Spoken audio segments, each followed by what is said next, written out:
अब दुनिया में कहीं पर भी टेररिस्ट की घटना घटती है तो कहीं न कहीं सूत्र पाकिस्तान जाकर के अटकते हैं।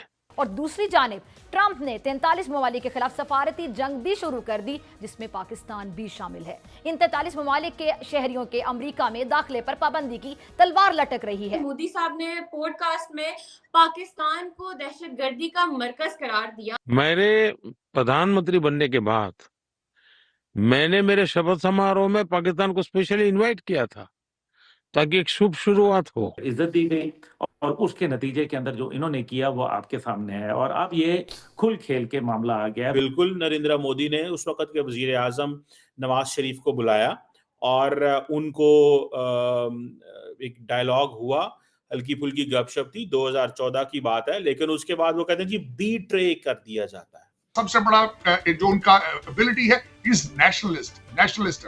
उन्होंने उसामा बिन लादेन की पाकिस्तान में मौजूदगी के हवाला देते हुए कहा कि दुनिया में जहां भी दहशतगर्दी होती है उसका असर पाकिस्तान से ही मिलते हैं। यानी इन मुल्कों का कोई भी शहरी आइंदा अमेरिका में दाखिल नहीं हो सकेगा। और ये जो लिस्ट है इनमें पाकिस्तान और इसके दो हमसायों अफगानिस्तान और ईरान के नाम तो शामिल हैं ही, लेकिन हैरानकुन तौर पर भारत का नाम किसी लिस्ट में नहीं है। पिछले 48 घंटे में पाकिस्तान के अंदर टीटीपी और बीएलए की जानिब से जो है वो कुल 57 हमले किए गए हैं। ये तो जज्बा ईमानी। फिर वो कहते हैं जी if you will grow vipers at your, जी आपने ये सारे सांप पाले हैं। हेलो फ्रेंड्स, जय हिंद।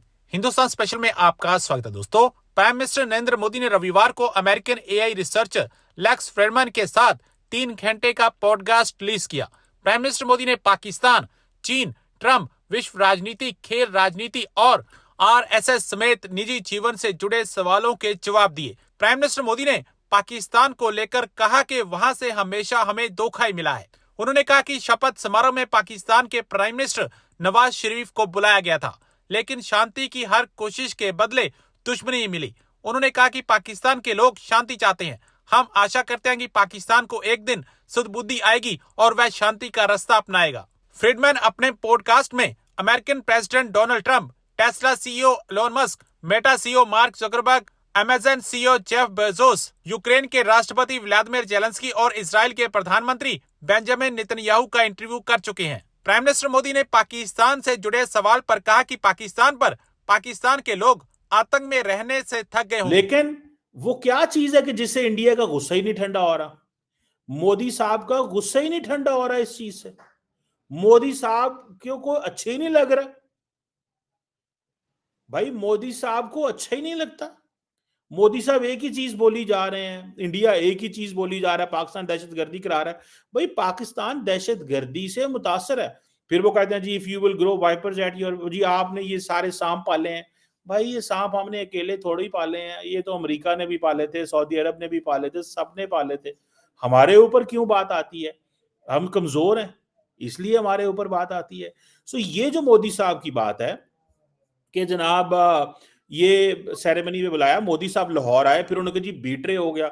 अब सवाल सीधा सा भैया, सवाल सीधा सा है और सवाल ये है कि पाकिस्तान को जिस चीज को मेक श्योर करना चाहिए कि अगर इंडियन सरकार ये पाकिस्तान को कह रही है कि आप दहशतगर्दी करवाते हैं तो उन्हें के सबूत दे दें, कहां से दहशतगर्दी करवाई है।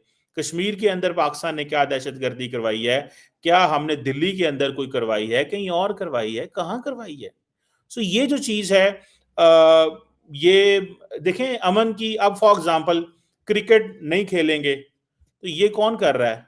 इंडिया कर रहा है ना, पाकिस्तान तो नहीं कर रहा।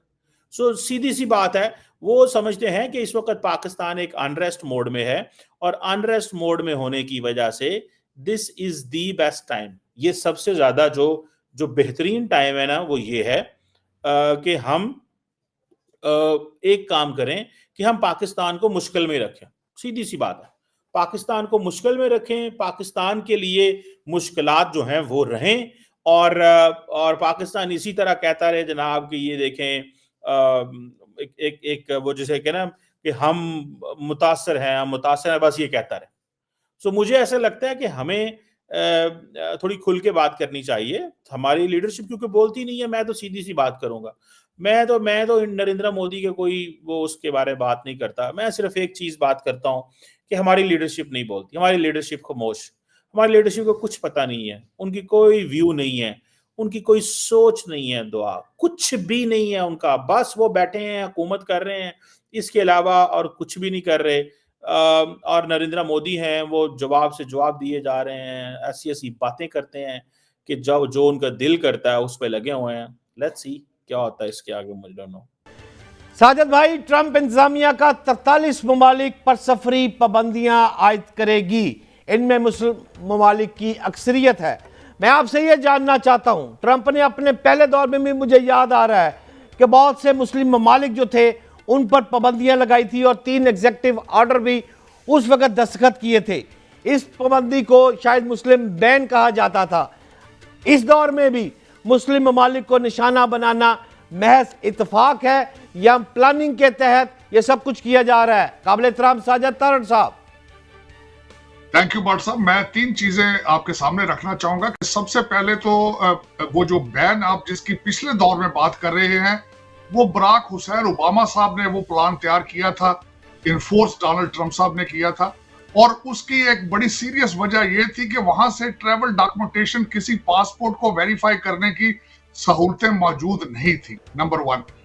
दूसरा, आपने खुद अपने सवाल के अंदर कहा है कि अभी की जाएगी, अभी हुई नहीं है उसमें। और तीसरी बात यह है कि अभी जिस खबर का आप जिक्र कर रहे हैं, न्यूयॉर्क पोस्ट का और ऑब्जर्वर का, ये दोनों, और फिर उसके बाद पाकिस्तान की एक मजहबी / सियासी पार्टी, ये उनकी एक विश लिस्ट है कि यहां पे अमेरिका के अंदर प्रोपेगेंडा किया जाए डोनाल्ड ट्रंप के खिलाफ, और दूसरा जो पाकिस्तानी सियासी और मजहबी पार्टी है वो ये प्रोपेगेंडा करें कि देखें जी डोनाल्ड ट्रंप साहब जो हैं उन्होंने पाकिस्तान की तारीफ नहीं की, लेकिन उन्होंने साथ ये भी कर दिया है। तो ये सारी अभी विश लिस्ट है, होगा नहीं। मैंने अभी आपको एक ट्वीट मैंने आपको फॉरवर्ड की है मार्को रूबियो साहब की, जो हमारे सेक्रेटरी ऑफ स्टेट है।